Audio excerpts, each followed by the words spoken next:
The Goon Squad Podcast. Hey, this is Josie. I'm in the Midwest. Hey, this is Echo from Coastal Georgia. And this is Classified Country Boy from Ohio.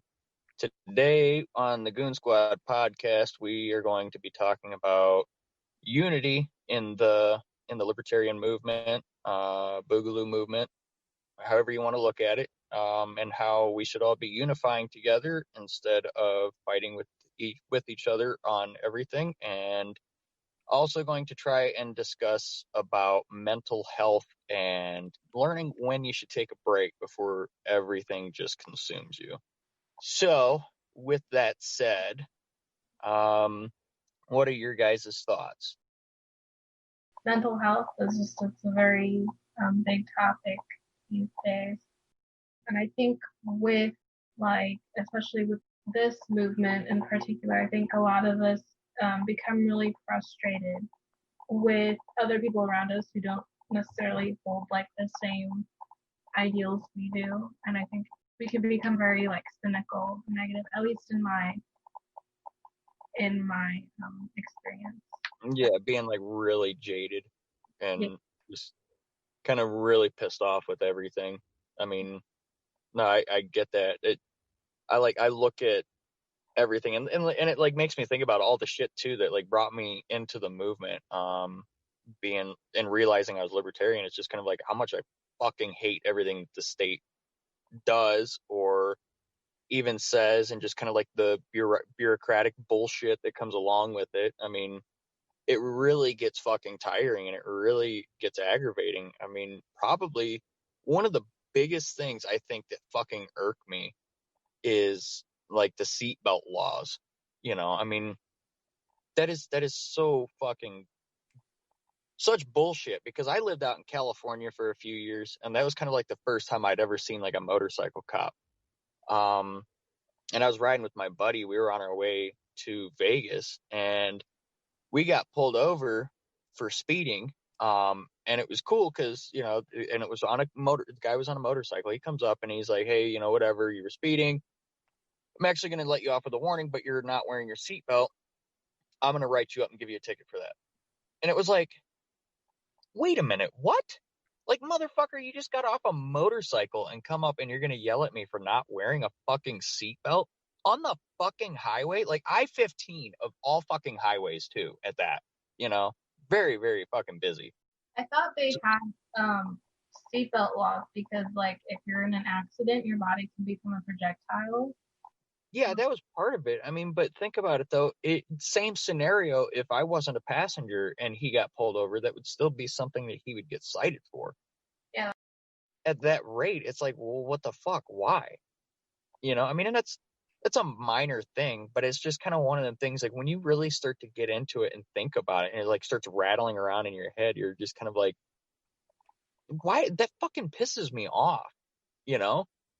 And it shouldn't, but that's the kind of thing. I mean, before I even came on the podcast or whatever, I'd listen to other podcasts and stuff like that, like Biting the Bullet, for example. That was a big one for me because they were voicing a lot of the same shit that I was already fucking feeling. And so I'd come home and I would talk about things with my old lady, about how, this was just, I fucking, I hated everything. And then there's these three dudes that are sitting there talking about the same fucking shit. I'm not the only one that fucking see this. And I mean, day in and day out, I'd come home and just kind of vent about stupid shit, which in reality didn't really affect me at home, but it was starting to affect everybody at home because I wasn't giving it a fucking rest and I wasn't taking a break. And and it was really kind of starting to weigh down on my family, and that can be really frustrating. And so it's I listened to, another podcast where they kind of talk about mental health and stuff. And I definitely felt it's a really important issue for us to talk about. But I was listening to the Centennial High Points and they were talking about how everybody just probably should take a break. And it's that's absolutely true. Once a day, go home, go watch football or go fishing, take your family out, leave your phone at home. Don't worry about anything liberty community oriented, and just focus on you and your family, and not let the other shit interfere and get in the way of you or your personal life, because it gets to be too much sometimes. Yeah. If you are experiencing like, if it's just like too much for you to like seek professional help, I'll always advocate for that, just because like I know like in like online groups I've been in, and like in the chats, people will come in and just drop some really heavy stuff. And, you know, as much as I want to be there for other people, I also recognize like I'm not a professional, so I don't always know how to help people. I always advocate for seeking professional help if you can. Yeah, that's a good option, but I think there's a lot of people out there that have sort of found, maybe not found this movement, but really grown into this movement because they don't necessarily have a family, or they're not able to be with their family at the moment. So they're really getting absorbed into social media and the liberty community and that kind of thing as a replacement. And I think it's important for people in that situation to realize that the people that you meet through this community, you don't have to always just talk to them about this stuff. You can just be a regular friend with them and just hang out and talk about whatever bullshit you want to talk about, cars or whatever else. I've definitely made friends in this movement, and like we don't always talk about, you know, like, yeah, fuck the government, fuck tyrants. Like we talk about other stuff too, and it's really great though, because I don't feel like I have to tone my thoughts down, or I'm like, you know what I mean? Yeah. No, it's like it's a soundboard that when you say something to, it understands what you're saying. You know, I mean, it's not like how, you know, like me, for example, if I go to my parents' house, you know, I don't want to say they're neocons, but I mean, they're right wing. And I, you know, try to explain to them shit, you know, about like why in certain scenarios, like, certain situations, why a cop would have been wrong in a certain situation, you know, and they just kind of like have the mindset of, oh, well, they shouldn't have been fucking with the police or, you know, whatever. And it's like, they don't understand from the outside view, that, or the middle view at which we try to like look at things in this community. And, you know, I mean, if the police are right, then the police are right. And I'll stand there and say it, you know, I'll be one of the first to say, you know, the officer was justified in that scenario. I mean, but at the same time too, I am much more quicker to jump to the defense of somebody who had excessive force used against them, because of the simple fact that, you know, you watch a lot of scenarios and de-escalation isn't being used. And so when I try to explain that kind of stuff to my parents, you know, they're, no matter what the situation is, like Breonna Taylor, you know, they realize that what happened with her was wrong. But they kind of like chalk it up as like, well, she was with a known drug dealer. And it's like, no, that's absolutely not true, you know, and it's hard to try and get through to them. So like when I talk with this community and stuff like that, you know, it's a lot easier to kind of talk and about issues and discussions and things. But you're absolutely right. You know, I mean, sometimes instead of really, you know, talking about those constant issues, I mean, it'd be cool to kind of look throughout the community and find some other people that really, you know, identify with you. And even on a more personal level, without doxing yourself, you know, you can have kind of relatively personal conversations. I mean, there's a few groups that I'm in, that it's like that, you know, just kind of bullshitting back and forth. And sometimes there's not even anything, you know, either like libertarian minded in there, not even book minded or anything else like that. It's people just talking about fucking life, you know, and it's a refreshing breath of fresh air to see that sometimes. Yeah, definitely is. I think that's another reason it's really important to try to find people in the movement that are not only like-minded, but that are more local to you, so that you can actually interact with them face to face, and not necessarily in any kind of specific scenario, but just go have a beer with them, you know, if you need to get out of the house for a little bit or you need to be around people. like with these, not with these views, but like you can, it's very easy to isolate yourself, especially when you don't have family around and when you feel like you don't really relate to other people. It's very easy to isolate yourself. Absolutely, yeah. I'm fortunate enough that I have a few people in like where I live at. There's actually even a few people I work with too that are right in line with what I think. And actually, one of the people I worked with was the one that introduced me to two of the biggest podcasts I listened to. I binged on them until I, heard every single episode that they had.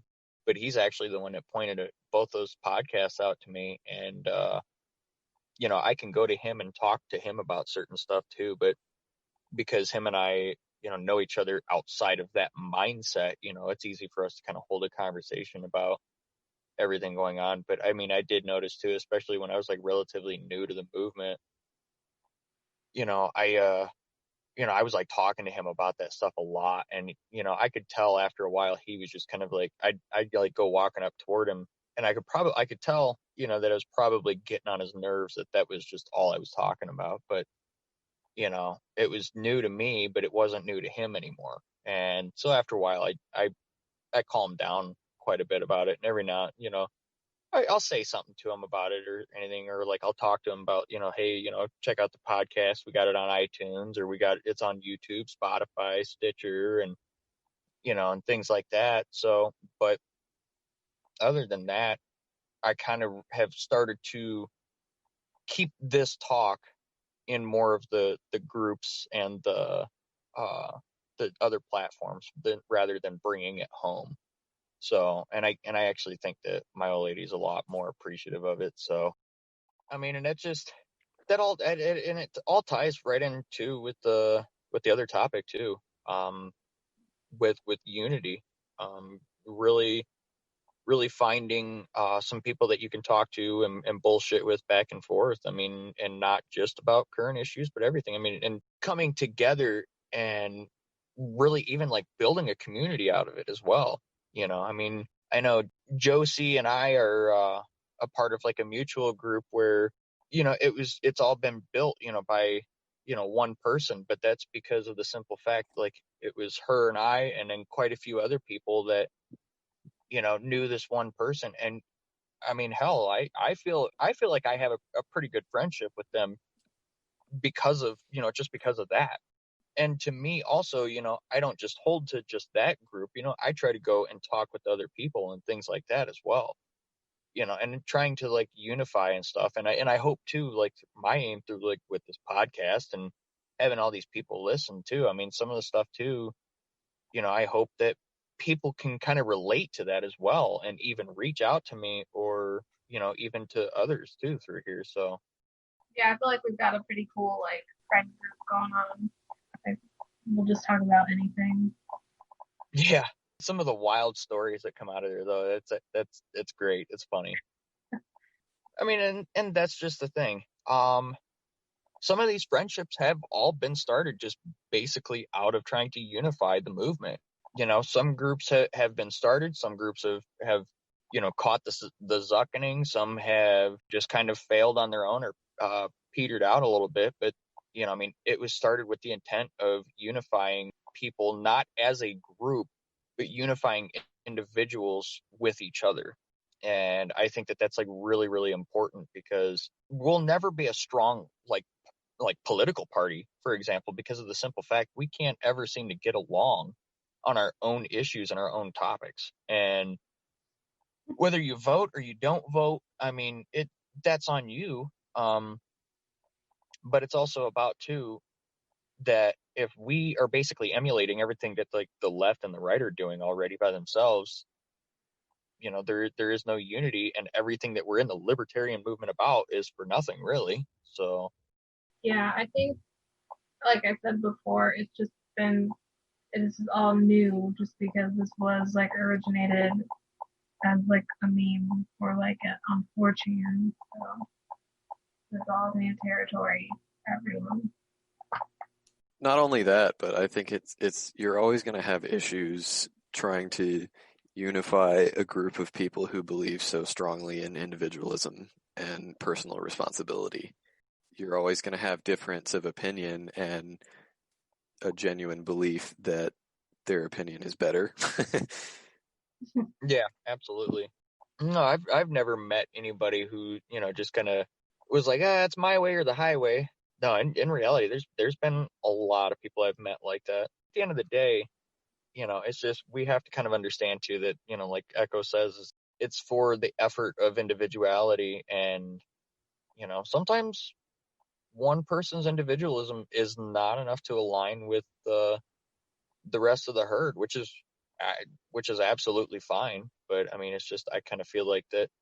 Even so, I mean, there shouldn't be, like shit talking or anything else like that out of it, or whatever else bullshit has come along, since this movement's been so young. But I mean, well, I shouldn't say like this movement in particular, but like the Boogaloo movement, because that's been more famous for all the infighting and stuff lately. So I don't know, but I find it crazy how something could come from like a dark corner of the internet somewhere and then just like come basically to mainstream, pretty much everybody almost knows about what it is now. I mean, there are people too that I've overheard like conversations at work, talking about like the Boogaloo and stuff, and it's kind of funny to hear them like argue about it, of like what they think it is. Like one person's like, yeah, they're fucking Antifa, and then somebody else is like, well, I heard they're fucking right wingers, and it's like, you guys have no fucking idea what it is. But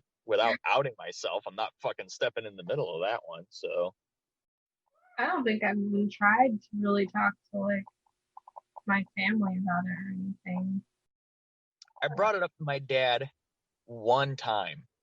I had ordered some stickers from AZ Thingalorian, and this was before like his original website was getting shut down, or it was in the process of being shut down, and he was trying to clear inventory and stuff like that. So I asked my dad, because he loves all kinds of stickers and stuff like that. His toolbox at work is just, I mean, I'm surprised he finds room for new stickers on there. Honestly, I'm sure he's probably just covering up some other shitty ones at this point. But I asked him if he'd be interested in one of the flags that I had gotten ordered, and he goes, "Yeah, sure." And he looks at it and he goes, "Well, what's it mean?"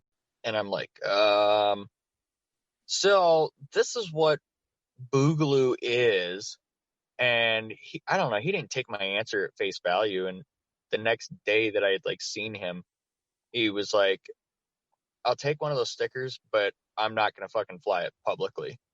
And I'm like, well, yeah, it's probably not a good idea. And he goes, I know what it means. And I'm like, okay, so tell me. He goes, they want violence. And I'm like, no, no, this fucking movement doesn't, And then that was just kind of like the end of the argument. He wasn't hearing any more from it. And it was just like, then at that rate, it was like, well, should I tell him I'm in it? And then, I don't know. It didn't matter. I'm not in the Boogaloo movement per se anymore, but I'm more libertarian and liberty minded now. But I mean, I'll still advocate 100% like for Boogaloo and the actual understanding of what it is. So I think a lot of people have decided not to be under the Boog umbrella, and I get it. I understand. well, it's kind of shitty when things like Michigan happen. And it's shitty too when every time I read a fucking news article, I hear about Oakland, or I'm hearing about Las Vegas, and now I'm hearing about, like Michigan. Every single time I read an article about the Boogaloo, I mean, and the thing is, they'll dedicate half the article to explaining those scenarios, and then maybe have a paragraph as to, an interview that they did with an actual Boog boy who's like, no, we're not about racism. No, we don't hate gays. No, we, aren't out to kill cops. We're just anti-government and anti-tyrant, and that's like all you'll see in there. And then the rest of it's explaining how we're like white supremacists and everything else like that. And it's like, you guys got your heads so far up your asses. I mean, honestly, as much media has been plastered over the internet, you can't get away from that anymore when you associate the word Boogaloo. I mean, pretty much anybody in the movement is the only ones really left that care or give a shit about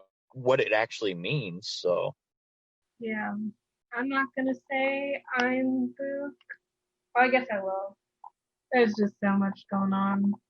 yeah, At this point, I feel like saying that you're affiliated with the Boogaloo, air quotes, is saying you're affiliated with Antifa. Like, there's no central organization that is the Boogaloo, or there's no central organization that is Antifa that's organizing and orchestrating some massive plot to overthrow the government. It's just people. It's people who are tired of the bullshit. Yeah, people with a shared ideology. It's just very mislabeled still. No, it definitely is. I mean, the thing is, from what I've seen, the Boogaloo has kind of intertwined and, become almost synonymous, like kind of like with like other like libertarian ideals. And I mean, it's almost like 1 in 1 at that rate. I mean, if you talk to somebody who's libertarian, you can almost pretty much assume that they would align with the Boogaloo in some way, shape, or form. But I think where kind of like a lot of the negative connotation comes from is like it's originally been explained for the Civil War, but in reality, it's about revolution. And it doesn't even it's not even talking about violent revolution either. That's the thing. I mean, it's just making people aware that, the Boogaloo is for liberty. I mean, what more can you really ask for a group out of that? And the fact that we get tied in with like Antifa or Threepers or whatever fucking spectrum you want to look at on either end, it's just kind of like it gets fucking tiring after a while. Mm-hmm. So I don't know. I'd like to think I'm not so much of Boogaloo anymore. I think that word has caught, like such a bad rap, like Josie was saying. I mean, and the whole stupid shit in Michigan didn't fucking help at all. Even though it was a bunch of Threepers really that got caught into it, and from my understanding and from word that I've heard, it was actually the leader that was the informant that kind of seemed to be inciting all the shit. So it was just kind of like what the fuck, man? Like, how fucked up is that? It's that how's that not going to be considered entrapment? And yet they're talking about putting these guys away for fucking life. Like, really? Come the fuck on. Well, I think that's the big question at this point is whose idea was it? Because if their lawyer is to be believed, then I think that would be at least bordering on entrapment. But my real question is how are they going to prove that? Yeah, I know.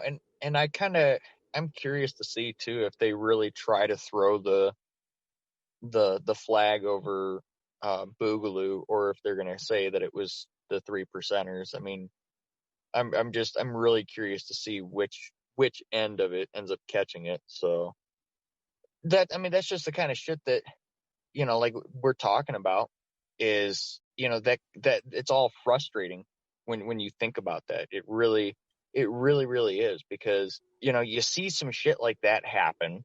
And I mean, what are you supposed to think? Like, especially like if you start to hear more and more things come out, like that's fucking frustrating because, and it's the same conversation I've had with some like redneck hillbillies I work with. Like, oh, Daddy Trump, Antifa said Antifa is bad. They should be classified as terrorists. Well, first of all, Antifa is nothing but a bunch of pile of shits anyway. And some of them are confused and are probably not even Antifa anyway, and are more probably just alt left, or not alt left. I don't want to say that, but more central left, I guess you could say, kind of align more closely with the libertarian views than, the ideas that they're coming up with the Antifa. But, these rednecks and hillbillies are, talking about how like, oh, they should be classified as terrorists. And I'm like, how fucking dumb are you? You start classifying any kind of group that you can't find either the leader for or actual honest to God members of, and you classify them as terrorists. Do you realize what you're doing? You're only setting yourself up for that kind of fucking target. Like, because, and Antifa, I mean, most protests and stuff that I've seen them or have heard of them in, they were like wearing black and had masks on. I mean, what's everybody been wearing with this fucking pandemic going on? Masks, So if you go to a protest that happens to start to get a little spicy and you happen to be wearing black clothes, well, guess what? They can hem your ass up for being a terrorist and until you prove otherwise. But as a terrorist, you don't get the same fucking rights as an American citizen does. So, all you're doing is just setting yourself up for fucking failure. Why would you hope somebody gets classified as a terrorist? It's all short-sightedness. Don't even get me started on that. Oh no, let's hear it, because this is definitely some shit I could fucking rant about all day. I know businesses have the right to refuse service for people not wearing masks. I get that. I agree with that. That's businesses have that right or whatever. But I still think it's fucking stupid that when you go to a restaurant, you have to wear your mask going in. But once you sit down, it's totally fine. The COVID can't get you. You can't spread the COVID. You don't have to wear your mask anymore. It's just so stupid. Makes no sense. I mean, when you're sitting down, you can't catch COVID. Duh. Everybody knows that. Yeah, but people are acting like COVID's fucking witchcraft now, and it's retarded. And sorry, I don't know if I can say that. You might have to edit that out. But no, fuck it. Just say whatever. People don't like it. They won't fucking listen to us. It's just gonna happen. And I feel so bad for kids that have to go to school during all this bullshit. It's awful. No, I'm gonna fucking homeschool my kids. So, my son, he's not old enough to go to school just yet, but my daughters, they live with their mom right now. And I'm trying to get them down this way. And I am not fucking sending them to public school with this fucking pandemic shit. And they got to sit in a plastic cubicle and wear a mask all fucking day. No, absolutely not. My 6-year-old was telling me how much she hated wearing a mask. When the mask mandate first came out, they came down here to visit me. Their grandmother was telling them that they had to wear a mask, otherwise they would go back home and it would kill her. And it was are you okay, so she didn't say it in that many words, but it was definitely implied. And it's that's kind of fucked up. You don't tell a 5 or a 6-year-old that shit, and, so they were wearing a mask. And I finally told them, just fucking take that shit off. I'm not going to fucking make you wear that, poor kids, fuck, that bothers me. But even then, the law says, when you go to a grocery store, 10 and under don't have to wear a mask. So I have to wear a mask going into the store, get what I need, and come back out, put all my groceries in the back seat, which my kids are probably going to finger fuck their way through until I get to the house. And then once I get the shit in the house, they're fucking running around with fucking Rona hands everywhere, and me wearing a fucking mask did fucking shit for anything. Yeah, it's dumb. Yeah, I think people are denying the fact that it's mostly just a matter of time unless you are really pathological about sterilizing everything that comes in and out of your house and everything like that. It's just a matter of time before you get it or you don't. I already had it in January. Who already had it? Me. I'm pretty sure I had it in January. Oh, yeah. No. And the same as my son, too. And I thought I had there's a lot of people that sit and say, and they're I thought I already had it in January. But then they're no, that can't be possible. It only got here in February. No way. There's people who had it way before. Okay, so I read a report, and the thing is, too, I don't know how true it is, but I was reading a report that Google did a study about how many people were searching certain symptoms around a certain time of year, and they kept track of it, and they said they saw a spike in August of 2019. I'll have to double check and fact check myself on that, but there was a spike of people researching in China, flu-like symptoms, diarrhea, loss of sense of smell, loss of the sense of taste, and things like that. And then they did a satellite imagery thing where they were looking at the hospitals and shit. And they said compared to other years, there were more cars in the parking lots than any other year. Then it would have been contributed to colder flu season. And it's just kind of well, what the fuck? And you're trying to tell me that it's not possible that I already fucking had it then? Because my son had a fever for 4 fucking days straight. I mean, it would go down and stay down for a little bit, and then it would just come right fucking back. And I was getting fucking scared because I was getting ready to take him to the hospital because I told the old lady, I was like, look, if this doesn't fucking break and stay down by like day 3, we're taking him in. And then it seemed to stay down, and then he woke up the next morning and it was just a slight fever, and it was just kind of like, oh fuck. So like, I'm positive that that's what we fucking had. And when I had it, I felt like I got the shit beat out of me. I couldn't crawl out of bed. Like, it was fucking horrible. Yeah, I don't know what it was because I never went to the doctor, but it was like a really bad upper respiratory thing. I could not, like, I would have the worst coughing fits. Like, I would cough until I would like almost vomit. It was so bad, and I was like that for a couple weeks. Wow, that's so different from my experience. I came back from a known hotspot in the second week of February and felt like really bad for 2 days, about 2 days after I got back, and then I was completely fine. It's interesting. Can we all agree that COVID was man-made, though? I have a fucking tinfoil hat in my house, and I swear to God, I'll go run and grab and put that shit on. I don't think it's necessarily even a tinfoil hat thing, because if you look into it, the region that it came from has a bioresearch lab that was working on these viruses and that has been cited multiple times in the last few years for safety violations. That's not difficult math to put 2 and 2 together. I don't necessarily agree with the theory that it was intentional, but it wouldn't surprise me at all if it came from that lab. China's incompetent, and it got out of control. And then China was like, oh shit. Yeah, like that fucking movie Contagion. Contagion was way more cooler in terms of pandemic than this bullshit. This was just nothing cool happened at all. No, so you want to like watch something really fucked up. Watch I Am Legend. And kind of like mainly kind of go through like all the cutscenes and stuff like that where you're listening to the TV and the radio and things like that in the background, like when they're talking about that virus and then doing the quarantines and things like that and shutting businesses down and things. And it's like, that's fucking eerie, man. That's so weird that they're talking like that. And allegedly they caught like a scientist or something like that from Wuhan or something like that in America. I don't know like when exactly it was, but somehow there were ties to that lab in Wuhan. And then like all of a sudden, like 6 months later, then you're starting to hear about like the coronavirus and stuff like that. Like, holy shit. Yeah, it is pretty suspicious. I remember the story that you're talking about.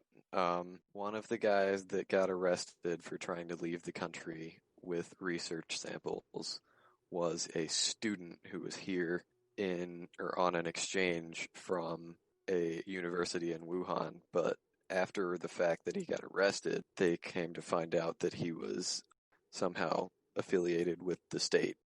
Yeah, which is even fucking weirder yet. I mean, I don't know. So here's my theory, and this is where like the whole like tinfoil hat thing comes into play. Is I think people kind of also forget about too that Trump was having an economic war with China. And if you think about it, like when everything started happening and how he's like sitting there, he's like, it's the China virus. You know, which I mean, he's not wrong. It came from China, but it just kind of seems a little too parallel for me. Like when I look at it and I try to look at everything that happened all around that same time when he started putting all the sanctions on them or doing the tariffs, sorry.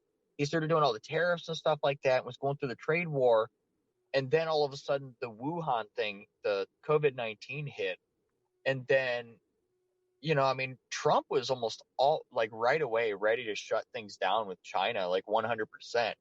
And if you noticed, too, there was a lot of fucking American companies, like when they were trying to get all the ventilators and masks and stuff, and they were going straight to China and to try and get them. And like after a while, look at how hard all these fucking people in America, like the governors and people in the government were pushing, like, we need to make this shit here. We're going to shut down the GM plant and they're only going to make ventilators. The Ford plant, they're only going to make ventilators. And it's just kind of like, that's cool and all. It's all American made. That can help stimulate the American economy and everything. But why is it all of a sudden in tandem with the tariffs and stuff?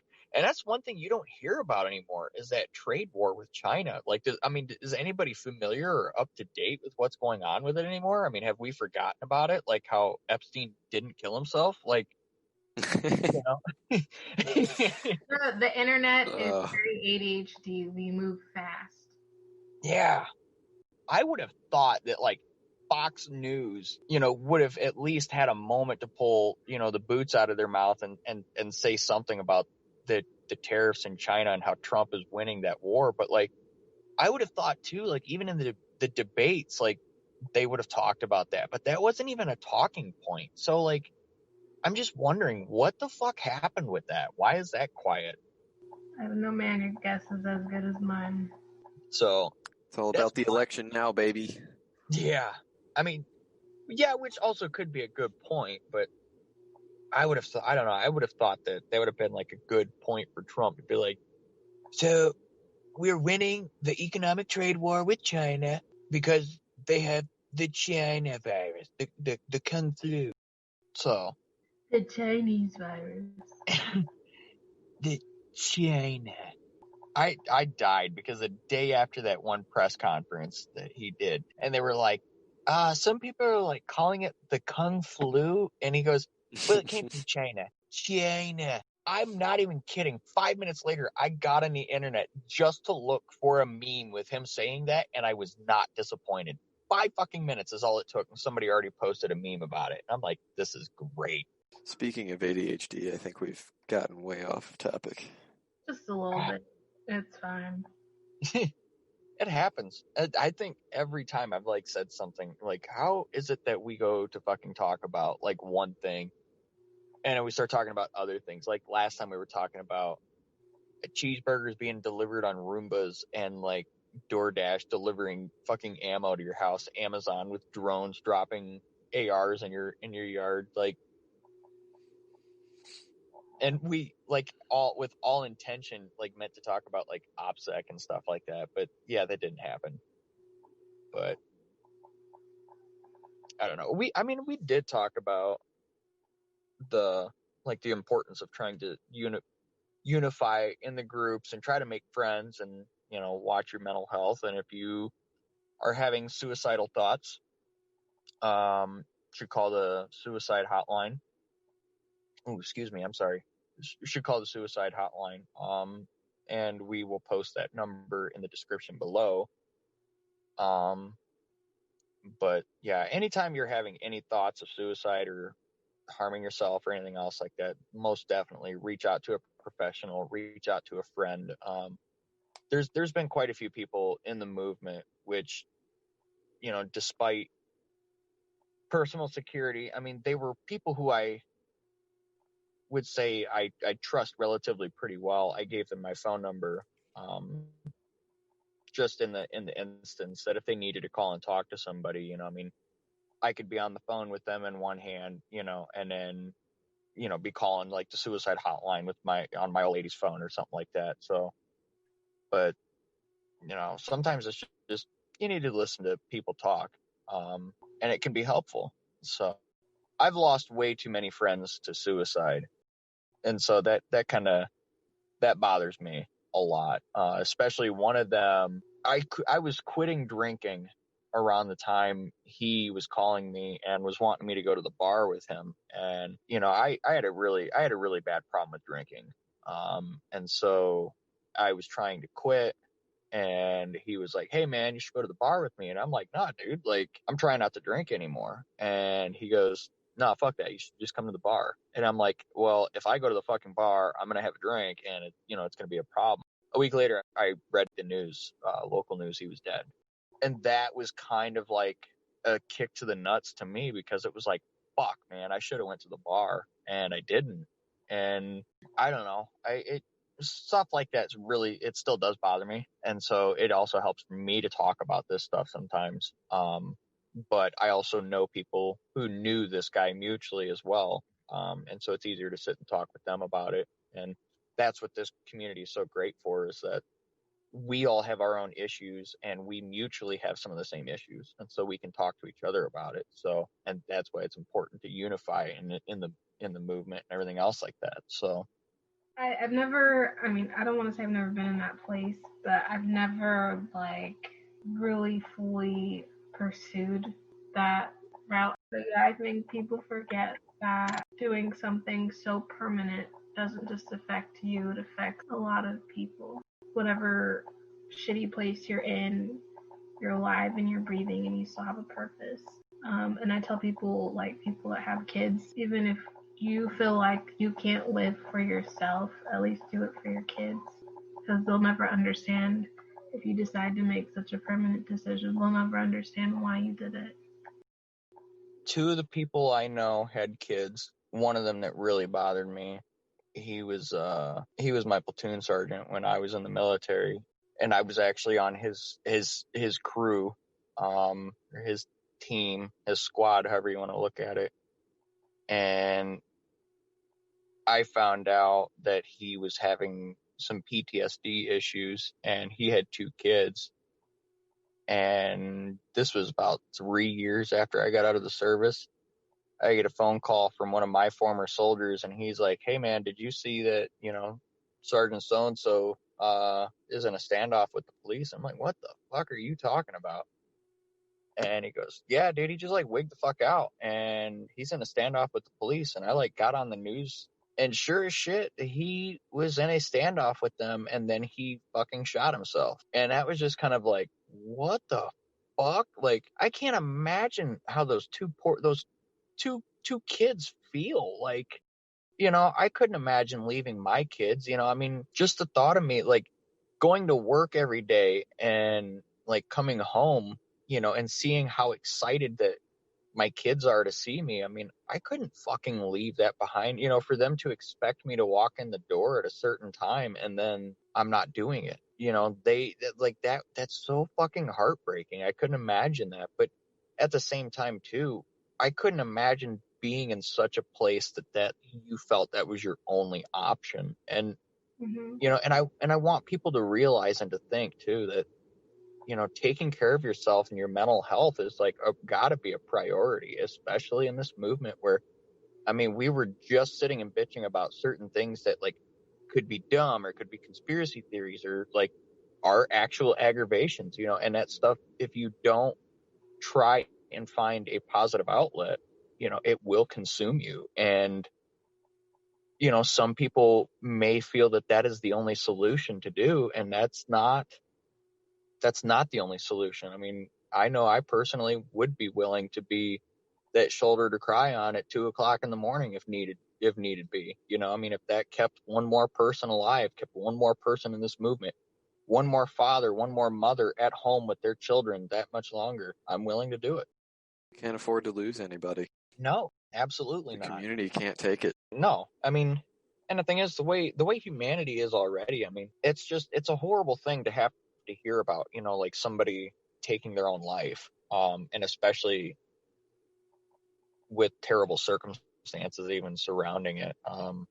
And sometimes it's hard for others to grasp, because what I may consider be a petty reason for somebody to take their own life, to somebody else that wasn't petty. That was their life that they decided to end because of it, And at the end of the day, somebody comes to you with a problem, no matter how little that shit might seem to you, that might seem to be a bigger fucking issue to them. Or it could just be a culmination of things, and that was like the last straw. You never know. Oh yeah. I like when I was on Facebook, one of the pages or the groups I was in was about my MOS. And so there was quite a few people that were in that group. And I remember one guy got on there and was like, "I need somebody to talk to me now. I need to be talked off the ledge." And he left his phone number. And as soon as I saw it, I called him. And I had seen that it was like posted 5 minutes beforehand, and I didn't see any comments or likes or anything on there. And it was like midnight in Ohio. And I called him. And I mean, this dude just like rambled on and talked and talked and talked and everything else like that. I mean, I just listened. Some of the shit he was saying to me, I was like, I have no fucking idea what you're talking about. I have no idea who the fuck you're talking about, whatever. I mean, he just talked. Before he got off the phone, he goes, I just wanted to say thank you for listening to me. I just needed somebody to hear what was on my thoughts. And you know, and I asked him then, I'm like, you can reach out to me if you need to from now on, if you want. And he goes, okay, I will. And only one other time I got a phone call from him. And then since then, I don't know, I didn't see him in the group anymore after that or anything, but I would assume and I would hope that he's doing okay. Some people just need someone to talk to. It doesn't even need to be anything heavy. Yeah, and that's kind of what it seemed like, is he just kind of bitching and vent about his life. I mean, there was a couple of things I was just kind of like, yeah, look, dude, I don't fucking care. But I mean, at the same time, it's just with the same realization.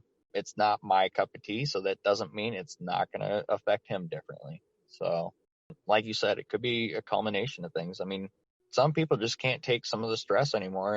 And with all the fucked up bullshit in the world, you know, it's no fucking wonder why people are always so fucking down and depressed and fucking angry all the time. And organize with your local goons. Yep. Become good friends with them. Yep. Josie was saying earlier, if you don't have that option, if you don't have any family to turn to, or you don't have friends in your area, seek a professional. I mean, if there's no other options, or you don't feel like you can turn to the people that you do have contact with, it's not okay to just suffer it in silence. You need to talk to somebody. Absolutely. I don't know. And the thing is too, I'm gonna catch a lot of fucking shit for this, but just the same as the argument that I always hear about, like, homeless vets, I hear about like the 22 a day and 22 veteran suicides a day, and it's like, I don't give a fuck. I don't. Not about one specific group. Why the fuck does it matter that somebody put on a uniform or a costume or anything else like that? Why do they fucking matter more about homelessness or suicide? I think people like to bring up the veteran suicide thing or the veteran homelessness thing solely when they're arguing. Like, yeah, people who usually bring that up don't actually care about vets in any aspect, which is stupid and sad. They really only use them to argue. Yeah, and you know what? There are a lot of fucking, like, veterans. Okay, and I know there are a lot of the fucking plastic veterans that like to plaster their vehicles in nothing but military memorabilia and putting their fucking ERB on their back window, or which was the enlistment records brief. I think they call it something different now.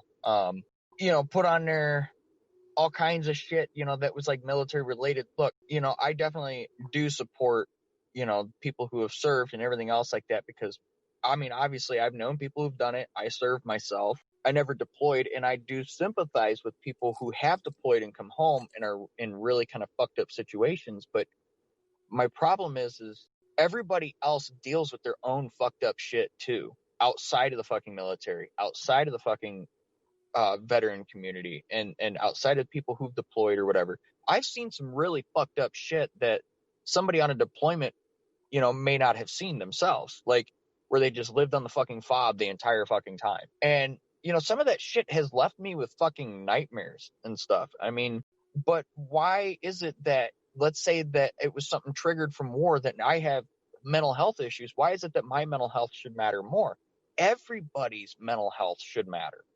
Everybody, if I ended up homeless, everybody should matter in that scenario. Not just me, not just, you know, Sergeant Joe Schmo down the road. You know, everybody needs to take care of each other, especially within this movement. We're about equality and we're about liberty for all. You know, let's take a moment and get together with everyone like that. Doesn't matter. Nobody deserves special treatment for being a fucking veteran, in my opinion. Like, in that aspect, you know, I'm sorry. I mean, yeah, I know I'll be trash sometimes and use my military discount in some places, but I've been finding I don't do that more often now. You should never like catch shit for using your vet discount. You're just trying to save money. People would make fun of Dependents all the time for asking like for a military discount, but fuck, like I was just trying to save money. If they told me no, like that's fine. I won't make a big deal about it, but I'm just trying to save some fucking money. Yeah, but I mean, I'm just getting at the aspect that, you know, I honestly shouldn't be deserving that much more special treatment than anybody else. I mean, I made the choice to serve. It wasn't like I was drug into it, you know, and made to fucking do it. Like, I think there would be like quite a valid argument for that. But I couldn't imagine being a soldier being drafted in Vietnam. I'd be such a piece of shit during that time. Like, you fucking made me come here, and now I'm gonna come here and I'm gonna do whatever the fuck I want. Like, fuck you. I get what you're saying, and I agree. Mental health should not, like, we shouldn't just highlight one group. There's a lot of people suffering.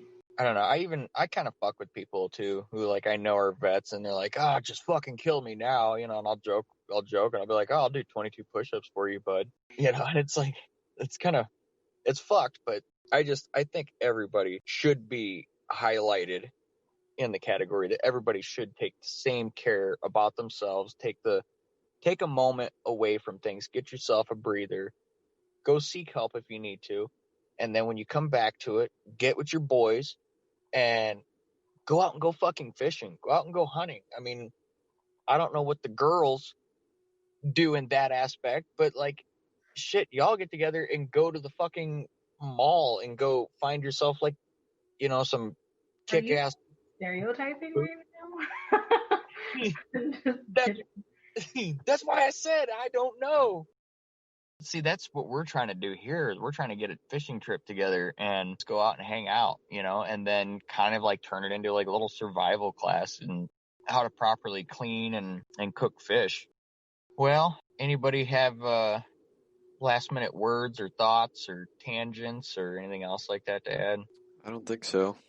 Yeah, my brain feels pretty fried right now for some reason.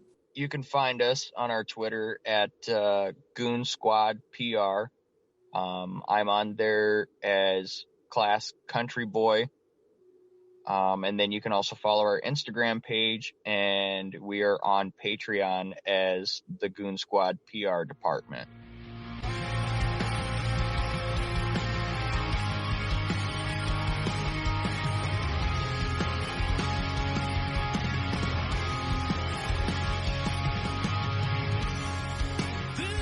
The Goon Squad Podcast.